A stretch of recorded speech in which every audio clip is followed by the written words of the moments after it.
युधिष्ठिर, आज तक भगवान ब्रह्मा और भगवान शंकर भी अपनी बुद्धि लगा करके ये हैं और इतने हैं ये नहीं निश्चय कर पाए। ये हैं और इतने ही हैं, इसलिए भगवान अनंत हैं और वेद भी नेति नेति कहते हैं। फिर हम तो कर ही कैसे सकते हैं, हम तो बस इससे प्रभु को प्रसन्न करते हैं। ध्यान दीजिए, हम तो बस इससे भगवान को प्रसन्न कर सकते हैं। क्या? मौन, भगवान की भक्ति और संयम, इसी पूजा से हम भगवान को प्रसन्न करते हैं। देवर्षि नारद जी कह रहे, ये काम की बात है। मौन रहो। और भगवान की भक्ति का स्वरूप क्या है? देवर्षि नारद जी एक सूत्र में कहते हैं, तदर्पिता अखिलाचारिता तद्विस्मरणेन परम व्याकुलतेति।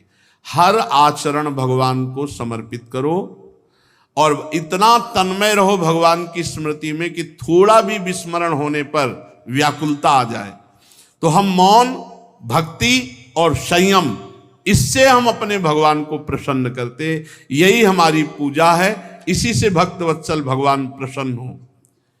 युधिष्ठिर, सबके एकमात्र आराध्य देव यही हैं, चाहे आप कृष्ण कहो चाहे काली कहो, चाहे जो नाम लो, यही सब बने हुए हैं, दूसरा कोई नहीं है।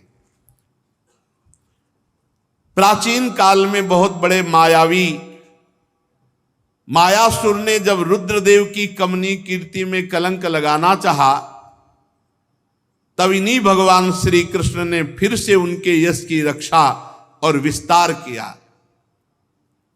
राजा युधिष्ठिर जी ने पूछा, नारद जी, मैं दानव किस कार्य में जगदीश्वर भगवान शंकर का यश नष्ट करना चाहता था और भगवान श्री कृष्ण ने किस प्रकार उनके यश की रक्षा की, आप कृपा करके बतलाइए।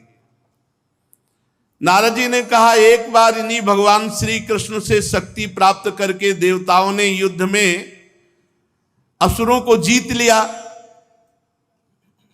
तो सब असुर मायावियों के परम गुरु मैदानों की शरण में गए। जब देवताओं ने असुरों पर विजय प्राप्त कर ली तो सब के सब असुर मायावियों के परम गुरु मैदानों की शरण में गए। मैदानों ने कहा, हम ऐसे पुर की रचना करते हैं जिस पर देवता विजय प्राप्त नहीं कर पाएंगे। शक्तिशाली मयासुर ने सोने, चांदी और लोहे के 3 विमान बना दिए। वो विमान क्या थे? 3 पुर ही थे। इतने विलक्षण थे कि उनका कब आना हुआ, कब जाना हुआ, कितने शीघ्र से प्रकट होना, कितने शीघ्र से अंतर्ध्यान हो जाना, और अपरिमित अस्त्र शस्त्र से, सामग्रियों से भरे हुए विमान। दैत्य सेनापतियों के मन में अब तो बड़ा उत्साह हो गया। मायासुर ने जो 3 पुरों की रचना की, लोकपतियों के प्रति वैर भाव था ही, उनकी याद करके तीनों विमानों के द्वारा वे छिपे रहकर सब लोगों का संहार करने लगे।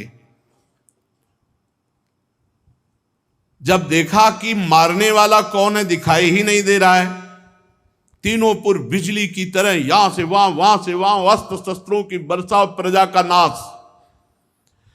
अब सब लोकपाल भगवान शंकर की शरण में गए, प्रार्थना की कि प्रभु हम सब का विनाश हो रहा है, अब आप ही रक्षा कर सकते हो। त्रिपुर में रहने वाले असुर हमारा नाश कर रहे हैं, हे देवादिदेव महादेव आप हमारी रक्षा कीजिए। उनकी प्रार्थना सुनकर के भगवान शंकर ने कृपापूर्ण शब्दों में कहा, डरो मत, और अपने धनुष पर बाण चढ़ाकर तीनों पुरों पर छोड़ दिया। उनके बाण से सूर्यमंडल से निकलने वाली किरणों के समान बहुत से, एक बाण से करोड़ों असंख्यों बाण प्रकट हो गए और आग की लपटें निकल रही थी उन बाणों से। अब तीनों पुरों का दिखना बंद हो गया। विमानवासी जितने भी असुर थे सब निष्प्राण होकर पृथ्वी पर गिरने लगे। महामायावी मैं दानव बहुत से उपाय जानता था, वो सब दैत्यों को उठा लाया और अपने बनाए हुए अमृत कुंड में डाल करके पुनः जिला दिया। अब वो सिद्ध अमृत रस का स्पर्श होते असुरों में और तेज और बल बढ़ गया और सबके शरीर वज्र के समान पुष्ट हो गए। भगवान श्री कृष्णचंद्र ने देखा कि महादेव जी का प्रयास तो निष्फल हो गया। और वो सब असुर विमानों पर चढ़कर और आतंक मचाने लगे। भगवान श्री विष्णु जी को प्रेरित किया, वो गौ बन गए और ब्रह्मा जी बछड़ा बन गए और दोनों मध्याह्न के समय उन तीनों पुर में गए जहां अमृत के कुंड थे, जिनमें दैत्यों को जिलाया था। सारा का सारा अमृत पी गए। भगवान विष्णु गौ बने और ब्रह्मा जी बछड़ा बने और जो त्रिपुर में अमृत कुंड था उसको जाकर के पी गए। यद्यपि दैत्य लोग रखवाली में थे, पर भगवान विष्णु की दृष्टि पड़ते सब बेसुध हो गए। जब उपाय जानने वालों में श्रेष्ठ मायासुर को बात मालूम हुई तो उसने विचार किया कि भगवान श्री हरि तो बड़े सामर्थ्यशाली हैं। अमृत रक्षकों से उन्होंने कहा, भाई शोक मत करो, देवता असुर मनुष्य कोई भी प्राणी ऐसा नहीं है जो भगवान के विधान को मिटा सके। इसलिए जो होना है वही होगा, जो हरि चाहेंगे वही होगा। सबसे बड़े मायापति हरि हैं, जिनके आगे किसी की माया काम नहीं करती। मायासुर ने ऐसा कहा। इसके बाद भगवान श्री कृष्ण ने भगवान शंकर से कहा, प्रभु अब वार कीजिए, अब प्रहार कीजिए। और एक रथ का निर्माण किया। धर्म को साक्षात रथ, ज्ञान को सारथी, वैराग्य को ध्वजा, ऐश्वर्य को घोड़े, तपस्या को धनुष, विद्या को कवच, क्रिया को बाण और अन्यान्य शक्ति अन्यान्य वस्तुओं का निर्माण किया। भगवान शंकर ऐसे रथ पर विराजमान हुए। पिनाकपाणी भगवान शंकर ने अभिजीत मुहूर्त में धनुष पर बाण चढ़ाया और तीनों दुर्भेद्य विमानों को भस्म कर दिया। इसलिए एक नाम पड़ा त्रिपुर विनाशक। उसी समय स्वर्ग में दुंदुबिया बजने लगी। देवता ऋषि लोग देवादिदेव महादेव जी के ऊपर पुष्पों की वर्षा करने लगे। युधिष्ठिर इस प्रकार तीनों पुरों को भस्म करके भगवान शंकर ने त्रिपुरारि की पदवी प्राप्त की। ब्रह्मादिकों ने भगवान शंकर की स्तुति की और अपने धाम को चले गए। ये जो तुम्हें जगत गुरु भगवान श्री कृष्ण और जगत गुरु देवाधिदेव महादेव जी की त्रिपुर विनाशक लीला सुनाई, ये जो सुनेगा उसके सब संकट बाधाएं नष्ट हो जाएंगी। इसलिए निरंतर भगवान की शरण में होकर खूब नाम जप करो। नाम समस्त अमंगलों का नाश करके भगवत प्राप्ति करा देगा। और अधिक से अधिक भगवान की लीला कथाएं सुनो, जो तुम्हारे हृदय को निर्मल करके भगवान नाम जप में। धर्म, अर्थ, काम, मोक्ष, ये चार पुरुषार्थ शास्त्रों में वर्णन किए गए हैं। धर्म के द्वारा यदि अर्थ कमाया जाए तो उससे जो पवित्र कामनाएं होंगी, उन कामनाओं की पूर्ति होते ही हमें भोगों से वैराग्य हो जाएगा। शर्त है धर्म के द्वारा कमाए हुए भोग सामग्री से, अर्थ से जो कामनाएं उत्पन्न होती है बड़ी पवित्र होती है। धर्मयुक्त कामनाओं का सेवन करने वाला मोक्ष पद का भागी होता है। यदि अधर्म से पैसा कमाया जाए, अधर्म से भोग सामग्री एकत्रित की जाए, तो उससे जो कामनाएं होती बड़ी अमंगल और अपवित्र होती है और पूरे परिवार में विध्वंस बुद्धि प्रकट हो जाती है। विध्वंस बुद्धि, राग द्वेष ईर्ष्या जलन कलह अशांति। ये जिन लोगों को भ्रम है कि हम घूस लेकर के नाना प्रकार से अधर्म युक्त पैसा लेकर के बड़े अरबपति बन जाएंगे, बड़े सुखी हो जाएंगे, भ्रम में न रहें। हमारा पुरुषार्थ तभी सिद्ध होगा जब पहले धर्म युक्त होगा। हम सुख के लिए, शांति के लिए, आनंद के लिए यदि विपरीत मार्ग में गए, अधर्माचरण करके धन कमाया, अधर्माचरण करके पद का दुरुपयोग किया, तो जो अधर्म से धन आएगा, सामग्री आएगी, वो अशांति, शोक, दुख पैदा करेगी। पक्का मानिए। एक जमींदार की बात करें, गुरु आश्रम में थे, पूर्व संन्यास आश्रम के पहले नैष्ठिक ब्रह्मचर्य आश्रम में। वहाँ उन्होंने, अब लगभग 40 वर्ष पहले की बात होगी, बहुत महंगी गाड़ी ली। बड़े हर्ष मना रहे थे आश्रम में जब आए, नारियल फोड़ रहे हैं, लड्डू बट रहे हैं बड़े, और ये सब दूसरों का खून चूस चूस करके बड़ी गाड़ी ली थी।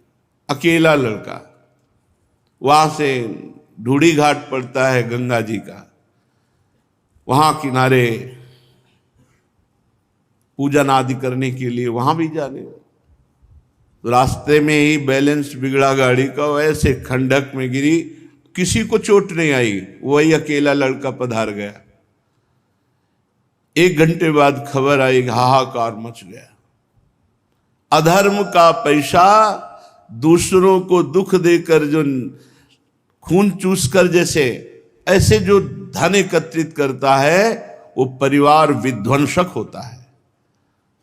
कहीं अधर्म के द्वारा कमाई से शांति, सुख, आनंद की अनुभूति हो सकती है? नहीं।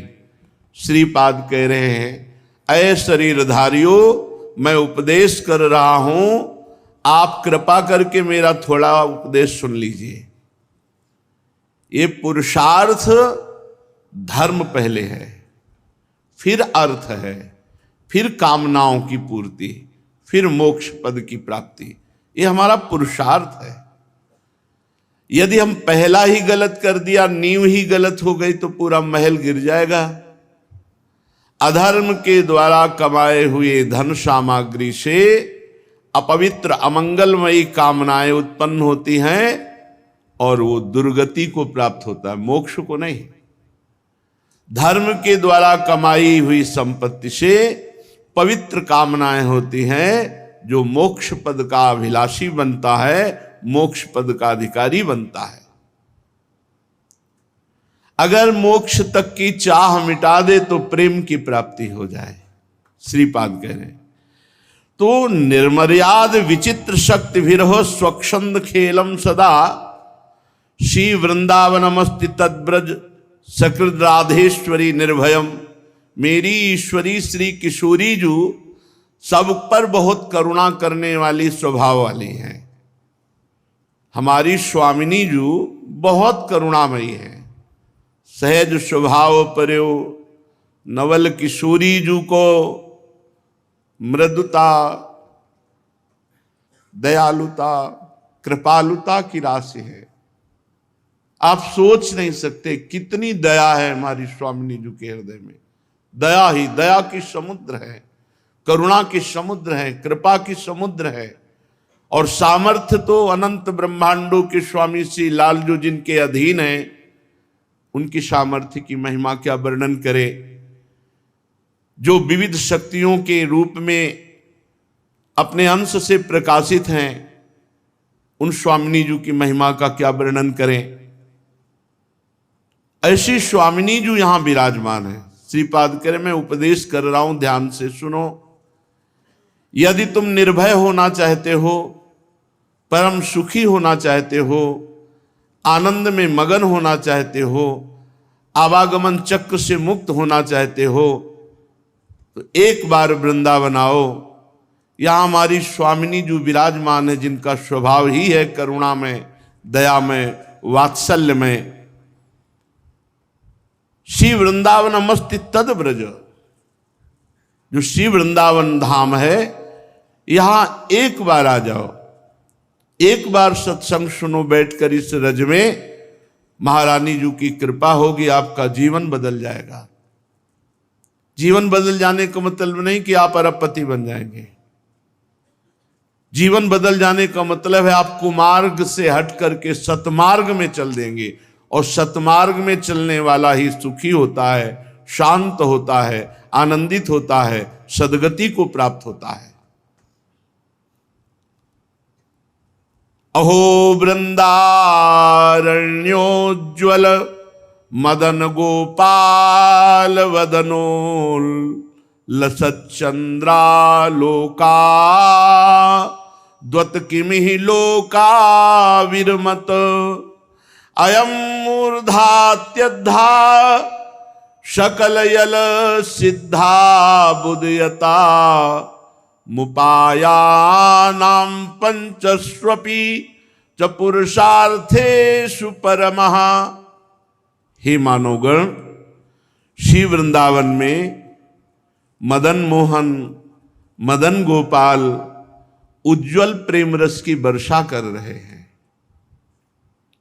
ये ब्रजधाम प्रेम धाम है, इसमें भी श्रृंगार रस, महामाधुर्य रस ये बरसता रहता है। अहंकार की छतरी लगाए हैं इसलिए भींज नहीं रहे। अहंकार ये देहाभिमान गलित हो जाए तो अभी प्रेम में भींज जाए। मदन गोपाल के सुंदर मुख चंद्र का अवलोकन करके यदि प्रेम रस में नहीं डूबे, वंचित रहे, तो तुमने मानव जीवन प्राप्त करके क्या लाभ ले लिया? प्रश्न है श्रीपाद का। यदि तुमने मानव जीवन में मदन गोपाल के मुख चंद्र की मुस्कुराहट नहीं देखी, तुमने क्या प्राप्त कर लिया? स्त्री, पुत्र, मकान, धन, संपत्ति, जहां तुम्हारी श्वास रुकी सब यहीं पड़ा रह जाएगा। अगर भगवत साक्षात्कार नहीं किया तो तुमने क्या किया मनुष्य जीवन में? सकल सुखों की फल स्वरूपा सुख प्राप्ति है पंचम पुरुषार्थ भगवत प्रेम। प्रभु के लिए रोना, प्रभु के लिए तड़पना, प्रभु के लिए ही जीवन धारण करना। धन्य है जिनका जीवन प्रभु के लिए है।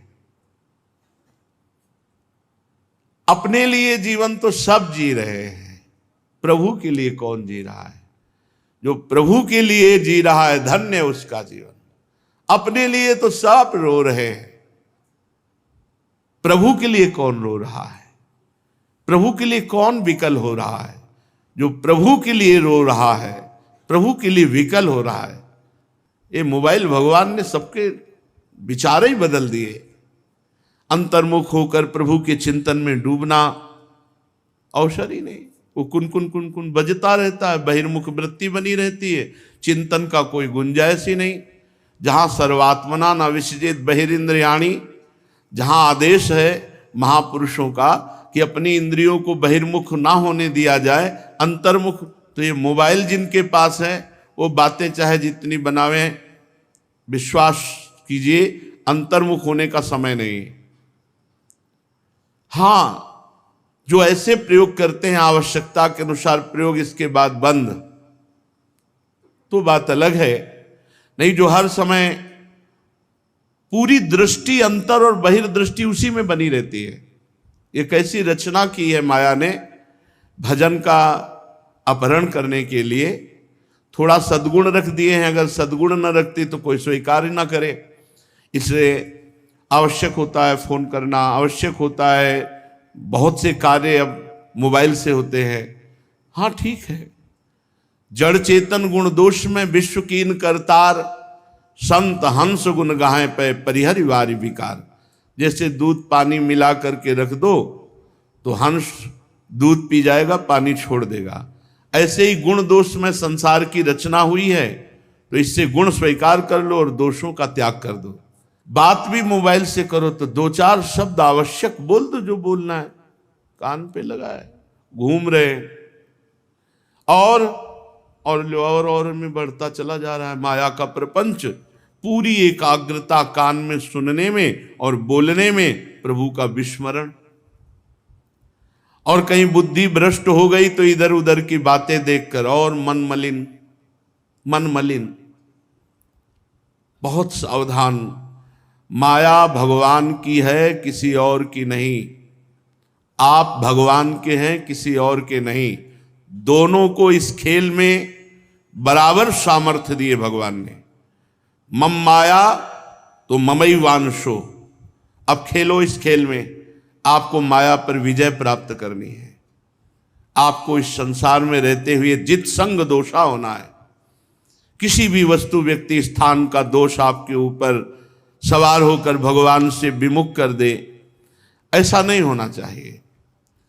आपके हृदय की धारा अखंड रूप से प्रियालाल के स्मरण में जाए तब तो ठीक, नहीं तो नहीं ठीक है। तो हम उन उपासकों से प्रार्थना करते हैं जिनका भगवान की कृपा से परमार्थ लक्ष्य बन गया है। इस मोबाइल रूपी शत्रु से बचिए। बहुत सी इसमें आत्मघाती वृत्तियां हैं, आत्मघाती। बहुत सावधानी की जरूरत है। हम उपासकों से प्रार्थना करते हैं, जब आप प्रभु से मिलने के लिए चले तो आपको किससे फोन से बात करनी है। जिनको सेवाएं हैं तो गुरु कृपा से उनको बल मिला है। जिनको सेवाएं नहीं, आप कृपा करके मोबाइल अगर जरूरत भी हो तो छोटा वाला ले लीजिए। बहुत से ऐसे मनोरंजक सीरियल, दृश्य, बहुत से ऐसे फंसाने वाली बातें आती हैं जो आपको नष्ट कर देंगी। साधक उन्हीं से बचने के लिए तो एकांत सेवन करता है। मोबाइल पास है तो नष्ट कर देगा। बहुत सावधान। कोई बिरला ऐसा साधक होगा जो जित संग दोषा हो।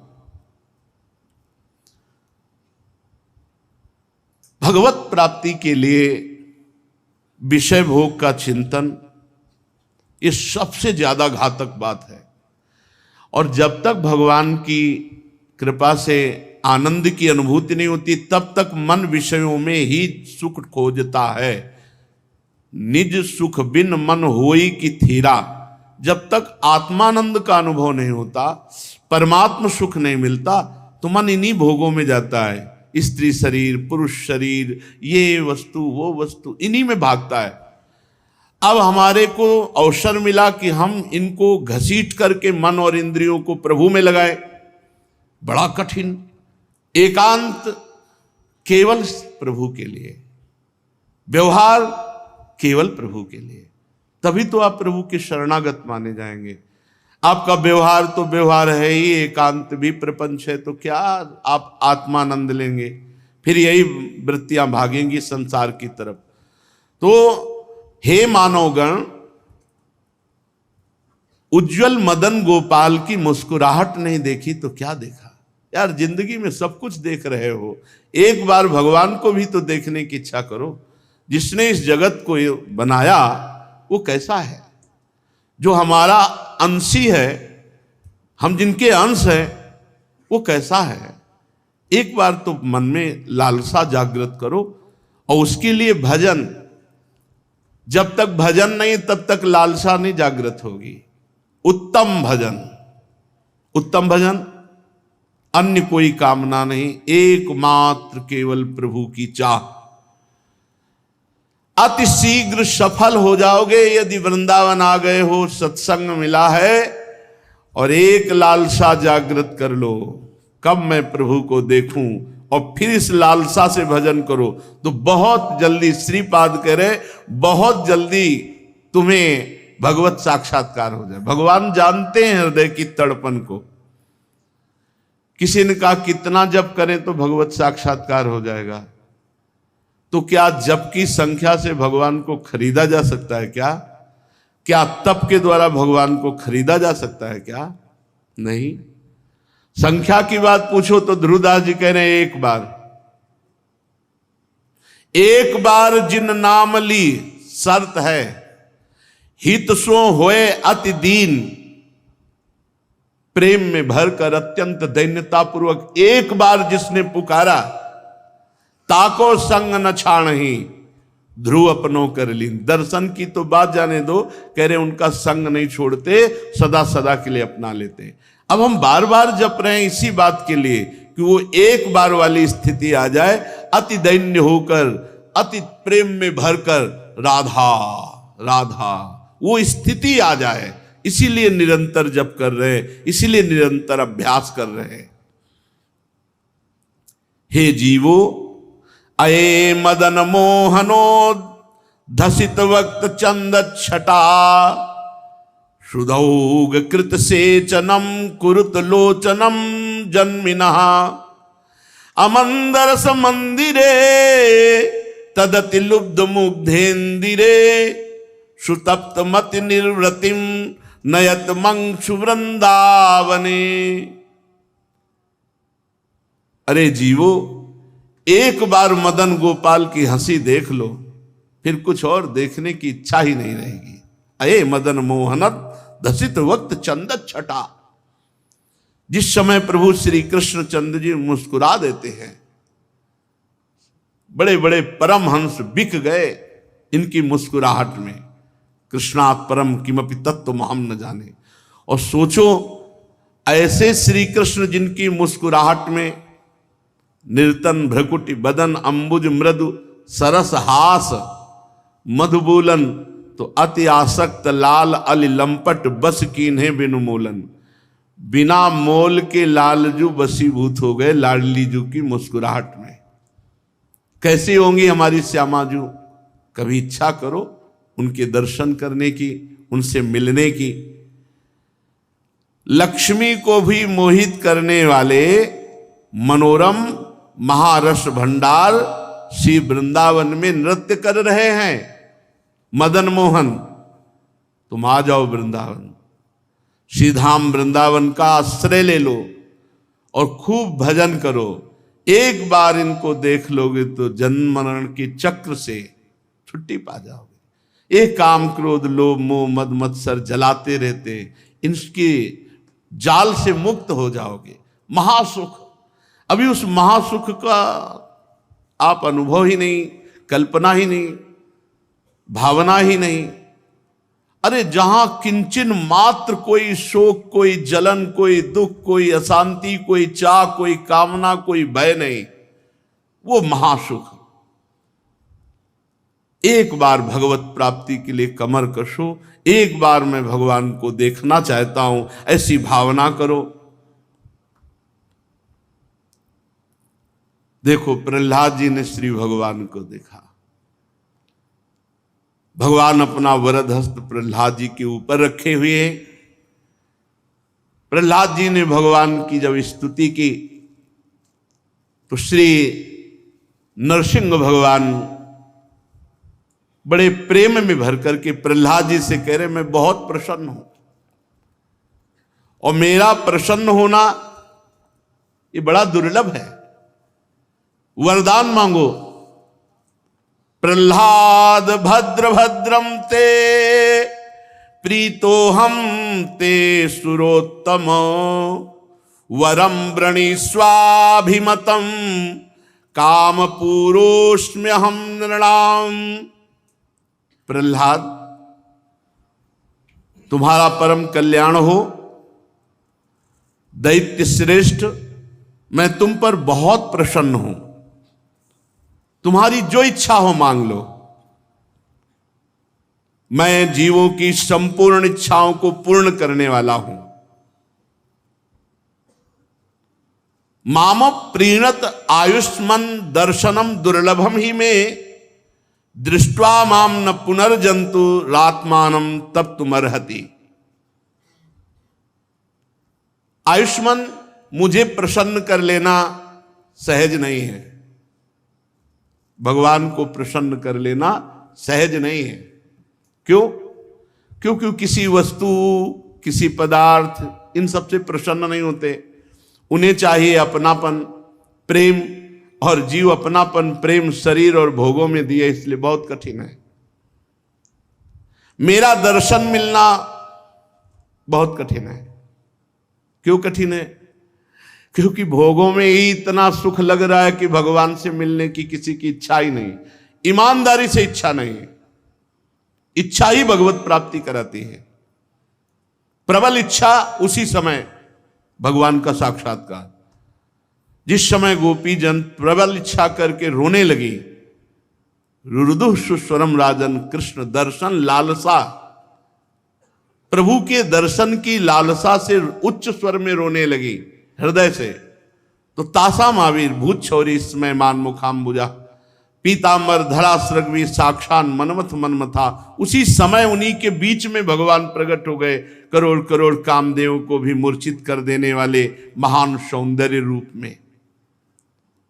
भगवान कह रहे हैं मेरा दर्शन बहुत कठिन है। क्यों कठिन है? बहुत सरल है। कठिन इसलिए है कि जननी जनक बंधु सुत दारा, तनु धन धाम सुहृद परिवारा, इन सबकी ममता ताग बटोरी, और मम पद मन ही बांध बर डोरी।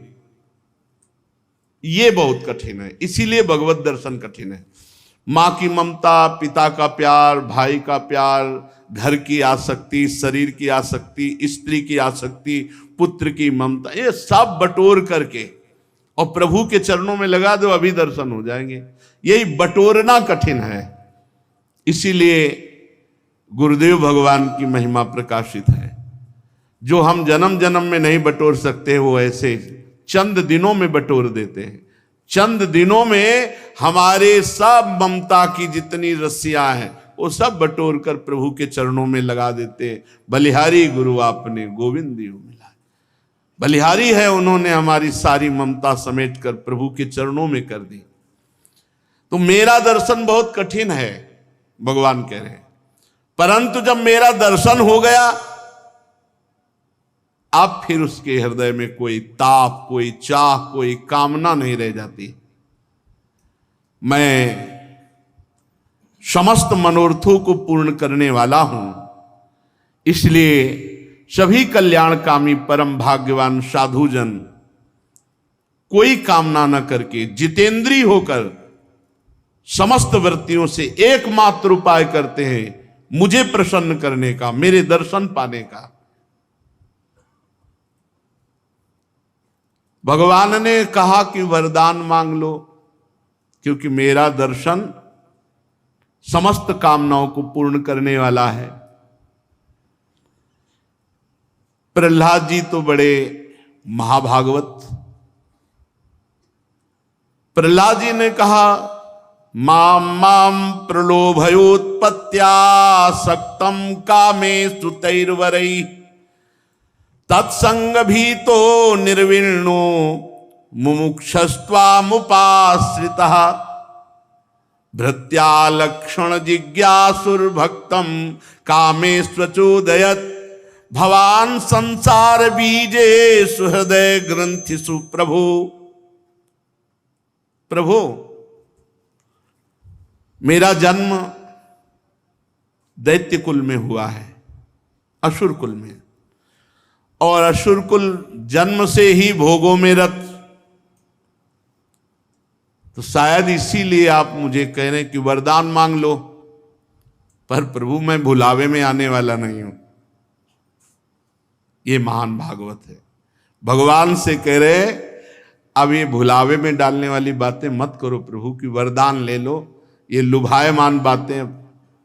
हाँ, मैं मानता हूं असुर कुल में जन्म हुआ है और जन्म से असुर भजन विमुख होकर भोगों में लगे रहते हैं, तो शायद इसीलिए आप कह रहे हैं वरदान मांगिए। मैं उन भोगों के संग से डरकर, उनमें होने वाली तीव्र जलन से डरकर आपकी शरण में आया हूं, और आपके चरणों की शीतलता छोड़कर अब फिर वही भोग मांगू आपसे? नहीं नहीं, मैं भुलावे में आने वाला नहीं। भगवान, मुझमें भक्त के लक्षण हैं या नहीं? शायद यही जानने के लिए आप वरदान मांगने की बात कही है, क्योंकि जो आपका भक्त होता है वो आपसे कोई और वरदान मांगने की इच्छा कर ही नहीं सकता। शायद आप यही देखने के लिए पहला तो कहा कि मेरा असुर कुल में जन्म हुआ है, असुर जन्म से ही भोगों में रत रहते हैं, शायद इसलिए आपने वरदान मांगने की बात कही। दूसरी बात कही कि मैं भक्त हूं या नहीं, शायद यह देखने के लिए आपने वरदान की बात कही। प्रभु ये जितने विषय भोग हैं ये हृदय को मलिन करते हैं। जितनी बार आप विषयों का सेवन करेंगे उतने आपका हृदय गंदा होता चला जाएगा, और ये जन्म मरण के चक्र को पुष्ट करते हैं भोग। इसलिए जगत गुरु, परीक्षा के सिवा मुझे तो कोई कारण नहीं दिखता। आप मुझसे बोल रहे हैं कि वरदान मांग लो, तो मुझे लगता है आप मेरी परीक्षा ले रहे हैं, क्योंकि आप परम दयालु हैं और अपने भक्त को भोगों में फंसाने वाले वरदान की बात कैसे कह सकते हैं आप। प्रभु, आशासानो न वै भृत्यः स्वामिन्याशिषात्मनः न स्वामी भृत्यतः स्वाम्य मिच्छन्योराति चाशिषः। जो सेवक होकर के स्वामी के सुख की बात ना देकर अपने सुख की चाह करे, धिक्कार है ऐसी सेवकाई को। सेवक सुख चाहा मान भिखारी, सेवक होकर स्वामी के सुख की बात ना सोचकर स्वामी से अपने सुख की चाह करे, धिक्कार है ऐसे सेवक को। वो सेवक नहीं, वो तो लेन देन करने वाला स्वार्थी है। और जो स्वामी से अपनी कामनाओं की पूर्ति नहीं चाहता, निष्काम सेवक, वो स्वामी के सुख के लिए सोचता है। तो प्रभु, मैं आपका निष्काम सेवक हूं, आपसे मुझे किंचन मात्र कोई सुख लेने की आकांक्षा नहीं, और आप मेरे निरपेक्ष स्वामी हैं। मैं निष्काम सेवक हूं और आप निरपेक्ष स्वामी हैं।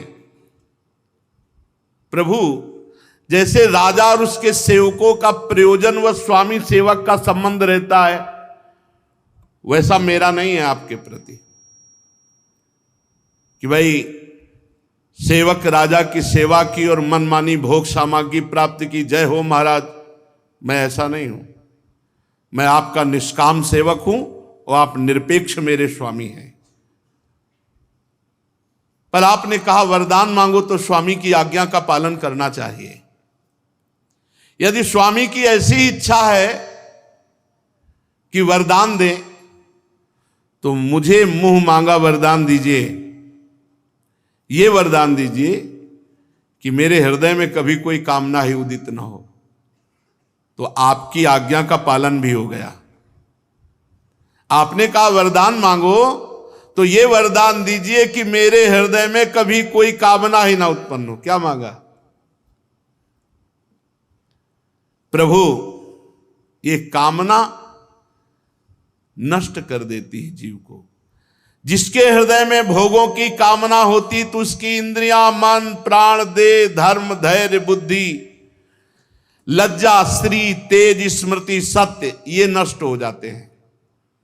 भोगों की कामना होते ही इंद्री, मन, प्राण, देह, धर्म, धैर्य, बुद्धि, लज्जा, श्री, तेज, स्मृति, सत्य, सब के सब क्षीण हो जाते हैं। कमल नयन, जिस समय मनुष्य, बहुत ध्यान देने योग्य बात, अपने मन में उठने वाली कामनाओं का परित्याग कर देता है, बहुत सुंदर बात, बहुत सुंदर बात। जिस समय साधक मन में उठने वाली कामनाओं का त्याग कर देता है, उसी समय वो भगवत स्वरूप हो जाता है। जब तक कामनाएं उत्पन्न हो रही और आप उनको सपोर्ट कर रहे हैं, तब तक भगवान से विमुख बने रहोगे। जिस दिन आप कामनाओं का त्याग कर दिए, मन में उठने वाली कामनाएं, और जब आप त्याग कर दोगे तो कामनाएं उठेंगी ही नहीं आगे, और जब आप निष्काम हो जाओगे उसी समय भगवत स्वरूप हो जाओगे। हे भगवान, आपको नमस्कार है। आप सबके हृदय में विराजमान उदार शिरोमणि परब्रह्म परमात्मा है, अद्भुत नृसिंह रूपधारी श्री हरि, आपके चरणों में मैं बार बार प्रणाम करता हूं। बहुत प्रसन्न हुए नरसिंह भगवान प्रहलाद जी की ये बात सुनकर, और कहा, प्रहलाद, तुम्हारे जैसे मेरे एकांत प्रेमी भक्त लोक परलोक की किसी भी वस्तु के लिए कभी भी कोई भी कामना नहीं करते, फिर भी मेरी बात मान जाओ। ये देखो, निष्काम भक्त के आगे भगवान विनय करने लगे। तुम्हारे जैसे निष्काम भक्त एकांत प्रेमी लोक परलोक के किसी भोग की कामना नहीं करते, पर मेरी बात मान जाओ, ज्यादा नहीं, केवल एक मनवंतर तक मेरी प्रसन्नता के लिए तुम ये दैत्य अधिपति सिंहासन स्वीकार करो। भगवान विनय कर रहे हैं, एक मनवंतर तक मेरी प्रसन्नता के लिए तुम इस राजपद को स्वीकार कर लो। समस्त प्राणियों के हृदय में समस्त यज्ञों के भोक्ता श्री भगवान हैं। श्री भगवान आदेश कर रहे हैं, तुम ये भोग स्वीकार कर लो मेरी प्रसन्नता के लिए। तुम मेरी लीला कथा सुनते रहना, सबके हृदयों में मैं विराजमान हूं ये देखते रहना, समस्त कर्म मेरे को अर्पित करते रहना, और अपने प्रारब्ध कर्म का क्षय करके तुम मेरे नित्य धाम को प्राप्त होगे। ये भगवान आदेश कर रहे हैं। भगवत प्राप्त महापुरुष भी भगवान की लीला कथा सुनते हुए, सब में भगवान का भाव करते हुए, सारे कर्म भगवान को समर्पित करते हुए अपने प्रारब्ध को भोगने की बात भगवान बोले। प्रारब्ध कर्म को भोग लो, सुखद या दुखद जैसा आवे। इसीलिए बड़े बड़े संत अपने प्रारब्ध को भोगते, क्योंकि भगवान की आज्ञा है प्रारब्ध कर्म को भोग लो। यहां ये नहीं कहा कि जाओ मैं तुम्हारे प्रारब्ध कर्म का नाश कर दूंगा।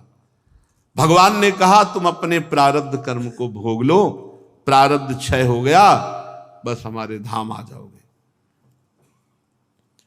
भोगों के द्वारा पुण्य कर्मों के फल और निष्काम पुण्य कर्मों के द्वारा पाप नाश करते हुए समय पर जब तुम्हारा शरीर छूटेगा तब तुम मेरे नित्य धाम के वासी हो जाओगे। बड़े बड़े भक्तजन, बड़े बड़े देवता ऋषिगण तुम्हारी पावन कीर्ति का गान करेंगे। तुम्हारे द्वारा की हुई मेरी इस नरसिंह स्तुति का जो कीर्तन करेगा, श्रवण करेगा, जो कहेगा और सुनेगा, वो तुम्हारी तरह ही कर्म बंधनों से मुक्त होकर मेरे परम धाम को प्राप्त होगा। प्रहलाद जी ने कहा, प्रभु जब आपने कहा कि मेरी प्रसन्नता के लिए एक मनवंतर का राज्य भोगो, तो अब मेरे हृदय में एक बात और आ गई है कि मेरा पिता आपका द्रोही, आपकी निंदा करने वाला, आपका द्रोह करने वाला, तो प्रभु मुझे लगता है चराचर जगत के गुरु आपकी जो निंदा करता है, आपकी जो अवहेलना करता है, वो दुर्गति को प्राप्त होता है। दीनबंधु ऐसा हृदय कहता है कि आपके कर कमल का स्पर्श, आपकी दृष्टि पड़ गई, इसलिए वो परम पवित्र हो चुके हैं। फिर भी मेरे हृदय में एक बात आ रही है कि वो आपसे द्रोह करते थे, आपकी निंदा करते थे, तो दीन बंधु इस दुस्तर माया से मेरे पिता का उद्धार हो जाना चाहिए, क्योंकि जो आपकी निंदा द्वेष करता है उसकी दुर्गति पक्की है। प्रभु आप मेरे पिता को क्षमा कर दे और उनका उद्धार हो जाए। नरसिंह भगवान ने कहा, प्रहलाद तुम्हारे पिता, अरे तुम्हारे पिता क्या, तुम्हारे अगर 21 पीढ़ियां पितरों की होती ना सो तर जाती। भगवान कह रहे, श्री भगवान कह रहे, त्रिशप्त भी सात्रिक 21, त्रिशप्त भी पिता पूता पितृभी सा तेन घ। तुम्हारे जैसा पुत्र पैदा हो जाए जिस कुल में, तो 21 पीढ़ियां भगवत प्राप्त हो जाती। त्रिशप्त भी पिता पूता पितृभी सा तेन घ। निष्पाप प्रहलाद तुम्हारे पिता, अरे पिता की तो बात जाले, चूंकि 21 पीढ़ियां है नहीं। ब्रह्मा जी, कश्यप जी, हिरणाक्ष हिरण्यकश्यप, प्रहलाद जी। निष्पाप प्रहलाद तुम्हारे पिता परम पवित्र, 21 पीढ़ियां तुम्हारे पितर होते तो सब के सब परम पद में विराजमान होते, क्योंकि तुम्हारे जैसा कुल को पवित्र करने वाला बालक जिस कुल में हो जाए वो कुल धन्य हो जाता है। सो कुल धन्य उमा सुन जगत पूज्य सुपनीत। धन्य है जिनके घरों में भजन करने वाले बालक प्रकट हुए। वो माता माता है, नहीं तो मनमानी आचरण करने वाले, पशुवत आचरण करने वाले, आसुरी प्रवृत्ति वाले बहुत है। लेकिन मां कहलाने का सर्व सौभाग्य उसी को जो देशभक्त, भगवत भक्त, समाज भक्त, ऐसा नाम प्रसंग कहे तो उपदेश, जाया धर्म धन्य सो देश, धन्य सु कुल जय जन्म भयो, धन्य सु तात धन्य सो माय, संतत सकल सुनो चितलाय, श्री हरिवंश प्रताप जस। धन्य है वो कुल, धन्य है वो माता, धन्य है पिता, धन्य है वो गांव, धन्य है वो देश जिसमें भगवान का नाम जापक भक्त पैदा हो जाए। तुम्हारे जैसा पुत्र कुल को पावन करने वाला होता है। मेरे शांत समदर्शी यत्र यत्र च मद भक्ता प्रशांता समदर्शिनः साधवा समुदाचारास ते पूयन्त्यपि कीकटाः। मेरे जो शांत हैं, समदर्शी हैं, सदाचार का पालन करने वाले भक्तजन हैं, चाहे अपवित्र कीकट स्थान क्यों न हो, अगर वहां भी रहते तो परम पावन हो जाता है। प्रहलाद मेरे भक्ति भाव से जिनकी सारी कामनाएं नष्ट हो गई हैं, जो सब में भगवत भाव करते हैं, छोटे बड़े किसी भी प्राणी से द्रोह नहीं करते, ऐसे जो भक्तों के अनुयायी होते हैं वो सब मेरे परम पद को प्राप्त होते हैं। ऐसे भक्त और ऐसे भक्तों के अनुयायी वो सब मेरे परम पद को प्राप्त होते हैं। बस इन्हीं वचनों की तो वकालत है, इन्हीं वचनों की वकालत है।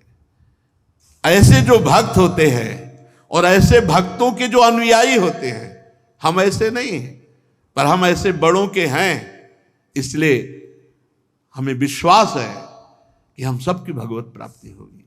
क्योंकि हमारे में सामर्थ्य नहीं है, पर हम सामर्थ्यवानों के हैं, हम सामर्थ्यवानों के हैं। श्री हरिवंश शरण जे आए, श्री वृषभानु कुंवर नंदन निज कर अपनी चिट्ठी चढ़ाए। पड़ोसी के बेटे से गलती हो जाए तो बहुत बड़ी नजर आती है, और अपने बेटे की बहुत बड़ी गलती भी तिनके के समान लगती है। ये वात्सल्य का प्रभाव है, वात्सल्य। और वात्सल्य समुद्र प्रभु जन गुण प्रभु मान न काऊ, दीन बंधुवती मृदुल स्वभाव।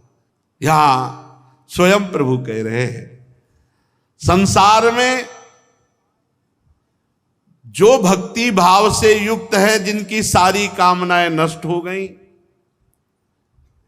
जो सर्वत्र मेरा दर्शन करते हैं, छोटे बड़े सभी प्राणियों में एक समदर्शी भगवान विराजमान, किसी को मन वचन कर्म से कष्ट नहीं देते, ऐसे भक्त और ऐसे भक्तों के अनुयायी वो सब मेरे परम धाम को प्राप्त होते हैं।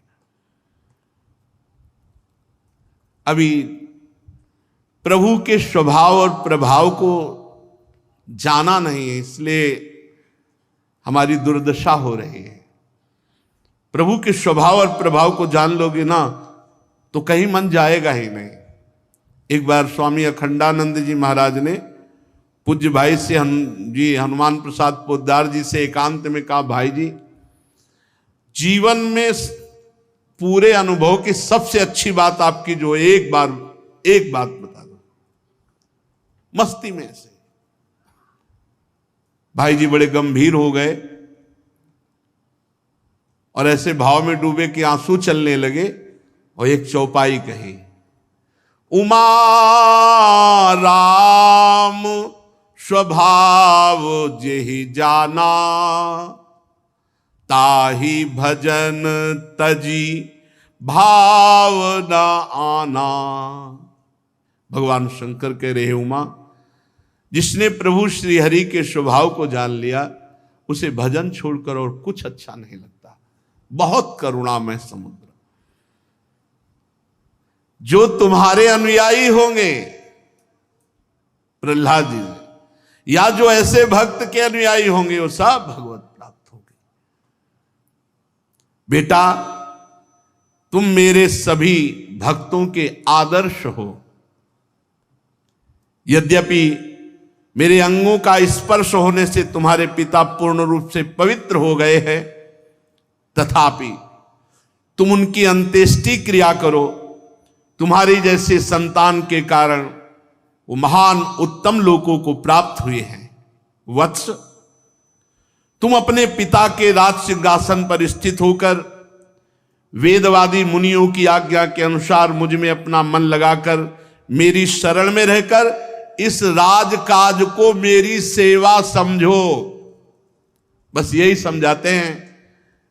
लोग कहते हैं मैं गृहस्थ हूं, तो क्या है? क्या गृहस्थ भगवत प्राप्ति नहीं कर सकता?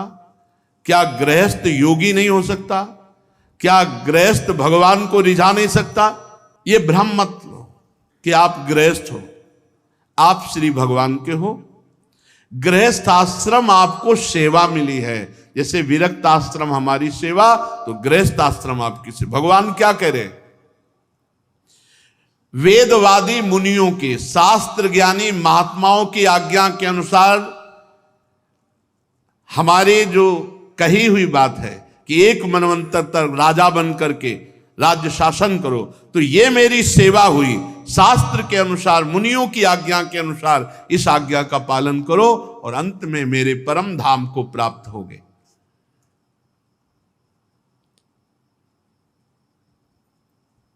नारद जी कहते हैं, युधिष्ठिर, भगवान की आज्ञा के अनुसार प्रहलाद जी ने अपनी पिता की अंत्येष्टि क्रिया की।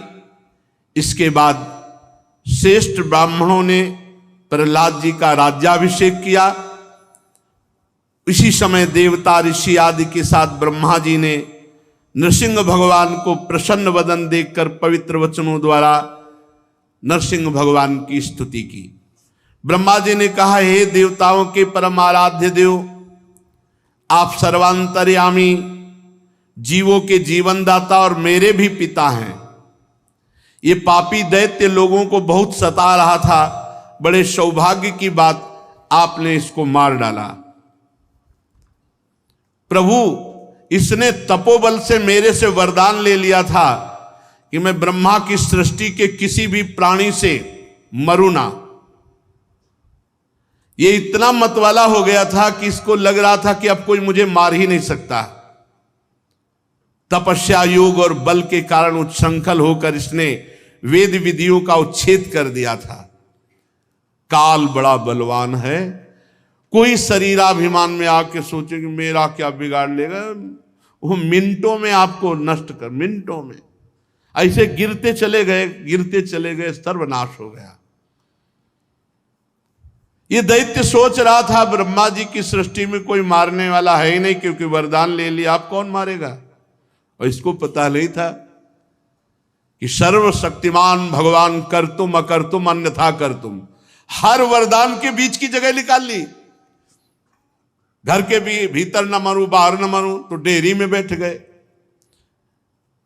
ना मनुष्य से मरूं, न पशु से मरूं, ब्रह्मा की बनाई सृष्टि से मरूं। तो प्रभु ने आधा शरीर नर हो, आधा शरीर सिंह, जीव से मरूं ना निर्जीव से मरूं। तो प्रभु ने दोनों दिखा दिए कि जीव निर्जीव बीच की स्थिति नाखून की होती है, फाड़ के फेंक दिया। दिन में ना मरूं, रात में, संध्या के समय, हर वरदान।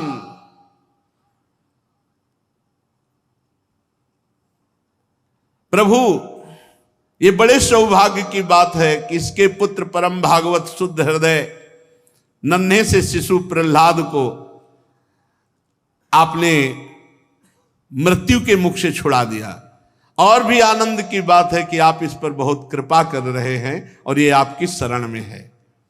हे भगवान नृसिंह, जो भय के अवसर पर आपका स्मरण करेगा वो समस्त भयों से बच जाएगा। ये सिद्ध बात है। भयावह स्थिति हो, नरसिंह भगवान का आप स्मरण कीजिए, कोई भय नहीं रहेगा। यहां तक कि मारने की इच्छा से आई हुई मृत्यु भी उसका कुछ नहीं बिगाड़ सकती, यदि उस समय नरसिंह भगवान का चिंतन हो।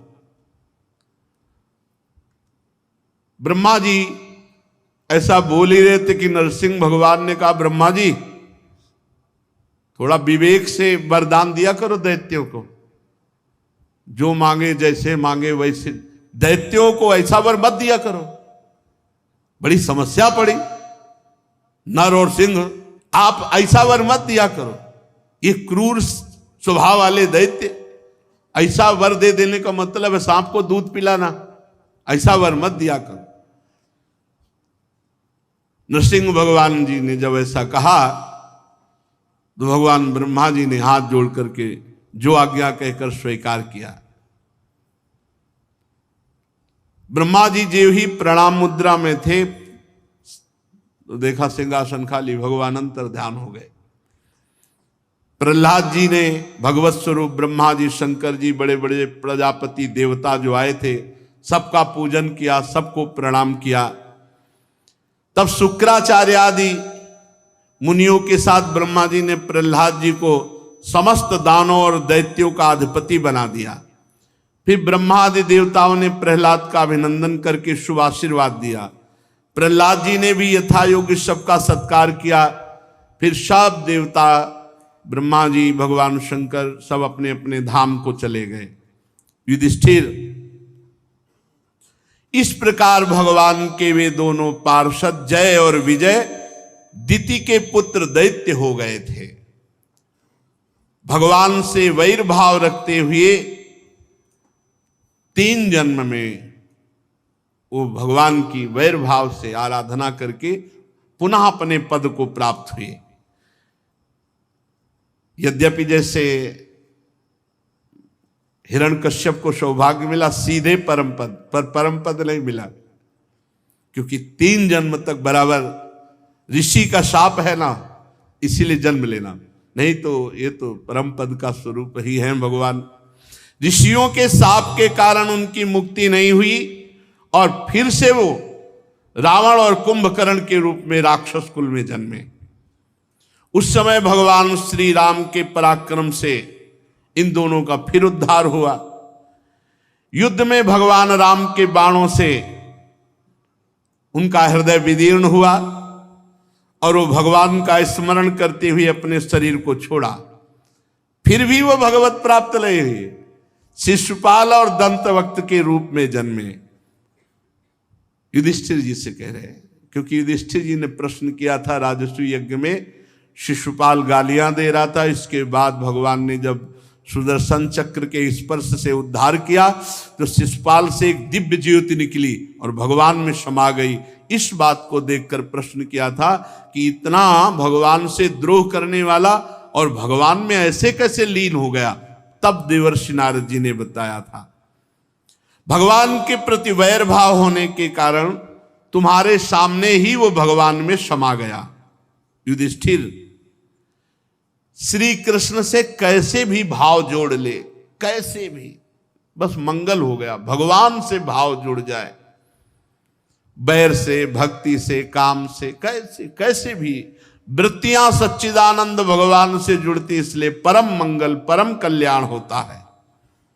ये जितने राजा लोग भगवान से द्रोह किए ये सब मुक्त हो गए। देखो, जाना चाहिए नरक पर सब मुक्त हो गए, क्योंकि भगवान का चिंतन बना, सामने भगवान थे, इसलिए सब परम पद को प्राप्त हो गए। जैसे भृंगी कीट द्वारा पकड़ा हुआ दूसरी जाति का कीड़ा भयवश भृंगी का चिंतन करके भृंगी बन जाता है, ऐसे ही भगवान का चिंतन करके भय से, द्वेष से, कैसे भी वो भगवत स्वरूप हो जाते हैं। जिस प्रकार भगवान के प्यारे भक्त अपनी अनन्य भक्ति के द्वारा भगवान का चिंतन करके भगवान को प्राप्त होते हैं, वैसे ही ये शिशुपाल आदि नरपति भी वैर भाव से भगवान का अनन्य चिंतन करके भगवान को प्राप्त हुई, वैर भाव से। युधिष्ठिर, तुमने पूछा था कि भगवान से द्वेष करने वाले शिशुपाल को सारूप्य मोक्ष की प्राप्ति कैसे हुई, तो उसका उत्तर मैंने तुम्हें दे दिया। ब्रह्मण्य देव परमात्मा भगवान श्री कृष्ण का ये परम पवित्र अवतार चरित्र है। इसमें हिरणाक्ष और हिरण्यकश्यप इन दोनों दैत्यों के वध का वर्णन है। इस प्रसंग में भगवान के परम भक्त प्रहलाद जी का पावन चरित्र, भक्ति, ज्ञान, वैराग्य एवं संसार की सृष्टि स्थिति प्रलय के स्वामी भगवान श्री हरि के यथार्थ स्वरूप, उनकी दिव्य गुण एवं लीलाओं का वर्णन है। इस आख्यान में देवता और दैत्यों के पदों में कालक्रम से जो महान परिवर्तन होता है उसका भी निरूपण किया गया है। जिसके द्वारा भगवान की प्राप्ति होती है उस भागवत धर्म का भी वर्णन है। अध्यात्म के संबंध में सभी जानने योग्य बातें इस प्रसंग में कही गई। भगवान के पराक्रम से पूर्ण इस प्रहलाद और नरसिंह भगवान के पावन चरित्र को जो श्रद्धा से गान करेगा या सुनेगा, वो निश्चित कर्म बंधनों से मुक्त हो जाएगा। अपने को क्या चिंता है? संसार से मुक्त होने की चिंता नहीं, संसार का चिंतन न होने पावे इस बात की चिंता है। निरंतर भगवान का चिंतन, मुक्त तो है। अपने रोज भगवत चर्चा कर रहे हैं, धाम वास कर रहे हैं, प्रभु का चरणामृत पी रहे हैं, प्रभु का नाम जप कर रहे हैं, मुक्ति की भी मुक्ति है।